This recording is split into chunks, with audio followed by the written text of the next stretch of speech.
Hello दोस्तों, स्वागत है आपका मेरे इस यूट्यूब चैनल पर, जहाँ मैं आपको हॉरर से रिलेटेड कहानियाँ सुनाता हूँ। आज मैं जो कहानी आपको सुनाने जा रहा हूँ, वो मेरे दोस्त अविनाश ने मुझे सुनाई थी, जो उसके साथ 2013 में हुआ था।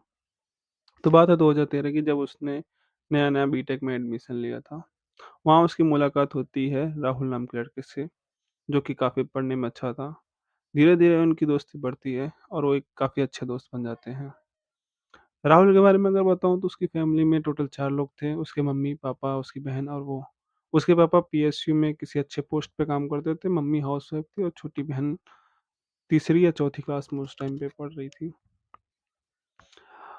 धीरे-धीरे राहुल और मेरा एक-दूसरे के घर पे आना-जाना होने लगता है। मैं काफ़ी ऐसे मिलने-जुलने से अविनाश उसके घर पे जाया करता था। बात एक बार की है 2013 में, महीना शायद अक्टूबर महीना था।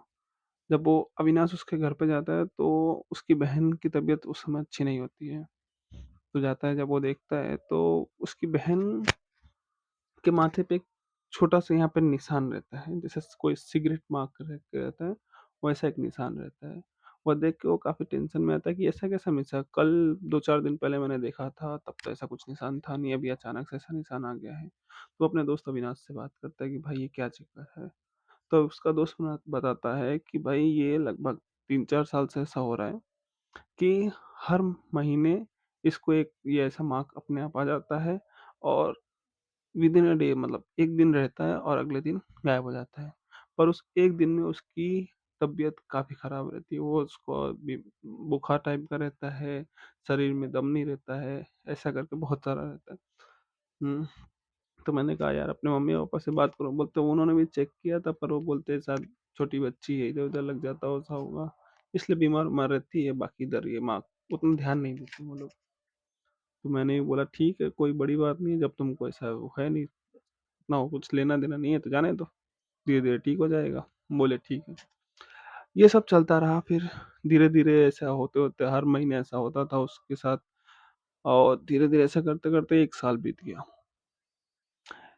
फिर 2000 बाद 2000, फिर चलते-चलते 2015 गए।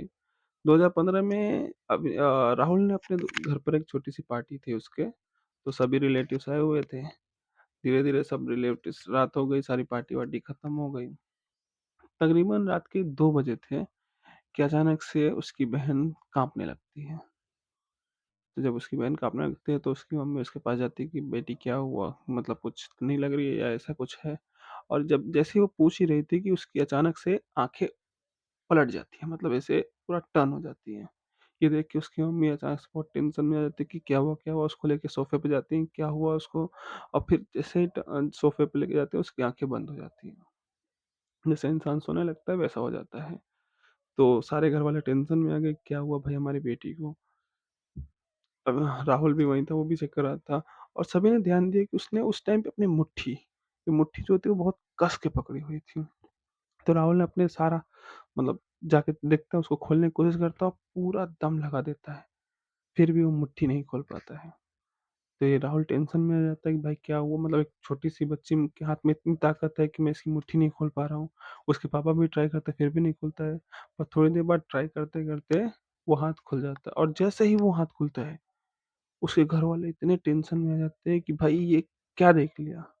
उसके हाथ में पूरे 20 कट, जैसे चाकू के छोटे-छोटे कट होते हैं ना, ब्लेड से, वैसे पूरे 20 कट लगे हुए थे।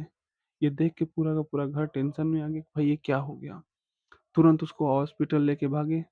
हॉस्पिटल में जब दिखाया, छोटे मतलब उनके जो एरिया के छोटे-मोटे हॉस्पिटल, उसमें दिखाया, उन्होंने कहा भाई ऐसे कट-वट लग गया होगा। जब उन्होंने पूरी कहानी बताई कि हाँ, हर महीने उसके साथ होता है, तो उन्होंने सब ऐसे ही समझ लिया कि हाँ भाई ऐसा कोई नाटक है, भाई सिगरेट का मार्क है, ये है, वो सब नाटक समझ लिया कि हाँ भाई होता है, ये लोग ऐसे ही बता रहे हैं।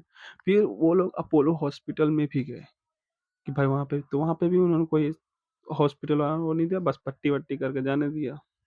तो घर वाले काफ़ी टेंशन में थे कि भाई ये सब क्या हो रहा है? पहले तो सिर्फ़ यहाँ मार्क आता था, अभी मार्क के साथ-साथ कट पे भी आ रहे हैं।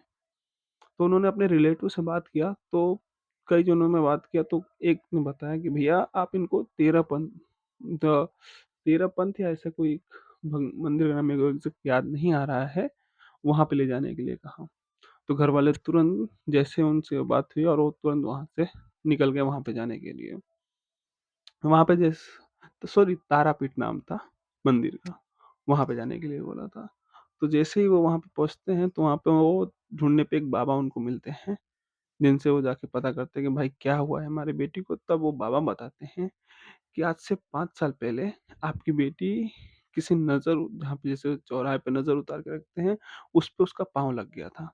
तब से एक एंटिटी मतलब भूत उसके पीछे पड़ा हुआ है और हर अमावस्या की रात को वो आता है। हुँ, तभी आपकी बेटी के सिर यहाँ पे मार्क्स आ जाते हैं और वो उसके सपने में भी आता है और सपने में आके कहता है कि चलो इस दुनिया में तुम्हारा कुछ नहीं रखा है, मेरे साथ चलो। पर तुम्हारी बेटी में मतलब इतना विल पावर है कि वो उसको हर बार ना बोलती है। इसकी जगह कोई और होता तो अब तक वो जा चुकी होती। ये सब सुन के उसके घरवाले एकदम दंग रह गए कि भई मतलब 5 साल से ऐसा हो रहा है मेरी बेटी के साथ और ये सब सच सब टेंशन में थे। सबने कहा भई बाबा के सामने हाथ जोड़ के कहा कि बाबा किसी भी हालत में हमारी बेटी को ठीक कर दो।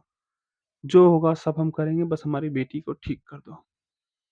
बाबा ने कहा ठीक है, कुछ हवन करना पड़ेगा आपके घर पे और साथ ही साथ एक ताबीज़ दिया उनको बाँधने के लिए कि जिससे अभी वो आपकी बेटी को नहीं सुने देगा, दिखाई और वो सब नहीं देगा। फिर उनके घर पे कुछ हवन हुआ, ये सब हुआ। फिर तब से लेके आज तक उसकी उनकी बेटी पे ऐसा कुछ नहीं हुआ और ना ही उस लड़की ने अब तक वो ताबीज़ उतारा है।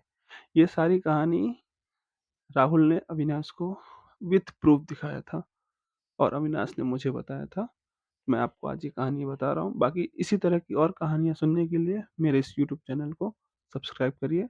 आपको डेली इस यूट्यूब चैनल पे कुछ न कुछ हॉरर से रिलेटेड कहानियाँ सुनने को मिलेंगी। सो तब तक के लिए कीप लविंग।